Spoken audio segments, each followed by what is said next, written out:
we're back um, after what appears to be some catastrophic tablet failure.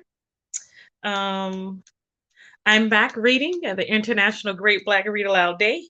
We are on day 2, which is wellness. And so I will pick right back up where I left off, but I want to show you that we are reading tonight from the Unapologetic Guide to Black Mental Health by Dr. Rheeda Walker.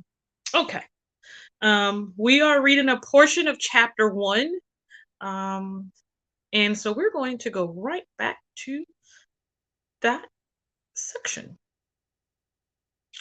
And this is a wonderful book. And so we're going to start back at the top of the consequence of our lost identity. Our culture story as a people who endure is why I never imagined that Black people would become more at risk for suicide than white people.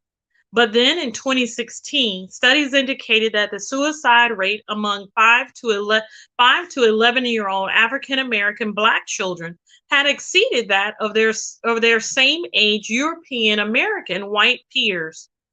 While suicide rates in fact declined for white children, they increased for Black children. This in itself implies an epidemic in Black mental health. As a researcher, I know that statistics can change, and I hope that this one would. But in 2018, experts who track causes of death found the same pattern continuing. Suicide for Black children is increasing. This is when I knew I needed to sound an alarm. While the alarm is for the broader community, I intentionally address Black women as the unyielding thread and vibrant energy that hold culture together. I am not a child psychologist and cannot articulate what could be going on in the mind of a 7-year-old who would have the desire and courage to take their own life. My primary area of expertise is with adults. However, I do believe that the emotional distress of our children is showing us that we are losing cultural values, which for hundreds of years have protected many African Americans from killing ourselves. I am writing this book because this is where we are, at the intersection of overwhelming, unaddressed stress and the absence of the cultural identity to help fix it. Whether we identify as Black or African American, people of African descent experience a complex psychological reality in the United States and in many parts of the diaspora. I use both labels to refer to people of African descent who reside in the United States. This seemingly interchangeable use of two labels is intentional, though the two are not the same. You may prefer to identify as African American. Some of us identify as Nigerian, for example, and do not identify as African American, though some of us do. You should insert whatever identity is relevant to you with an understanding that our identity is not monolithic. There are many shared similarities among Black people, but differences exist. The similarities have important cultural meaning. This is why, like many others, I capitalize Black. The capitalization is intentional.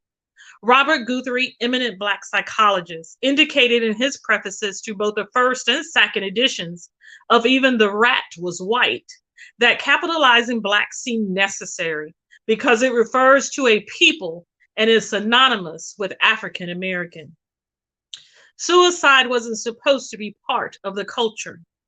Even if you do not go to church regularly, you may have done so at some point in your life. This is true for most Black people. As a result, church pastors tend to have a finger on the pulse of what it means to be Black in the United States. In a research study that was conducted in the early 90s, church pastors were asked their opinions about Black suicide. They responded by saying that suicide was a denial of Black identity and culture. To them, being Black is about struggle. There are no easy answers or easy outs. And this is day 2 of the International Great Black Read Aloud.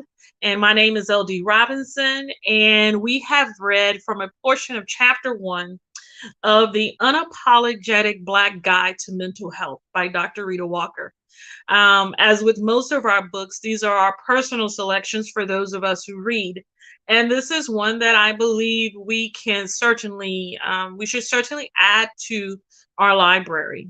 Um, we know that the past, even the global pandemic that we have been in, has taken a toll in some ways on a number of our children. And so, um, be mindful of your children. Be mindful of the children in your family.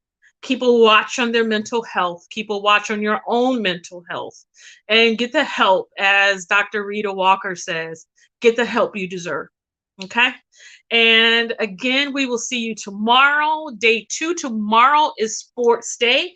And so we will find something great and we'll bring it to you to read tomorrow concerning sports. Um, Too bad we can't, anyway, we won't talk about all the teams that lost in this playoff season. We will just go ahead and do what we need to do.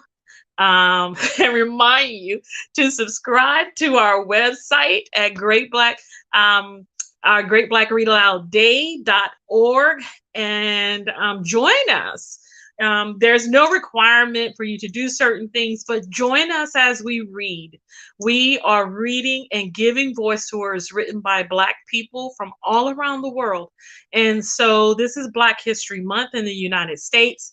And we are reading from all kinds of genres, and we invite anyone to read if you desire to read. And join us as we continue giving voice to words written by Black people from all around the world. This is the International Great Black Read Aloud Day. This has been day 2 of 2022, and we'll see you tomorrow. And hopefully, I know I said it yesterday, hopefully it'll be a bit earlier. Thank you. Have a good night.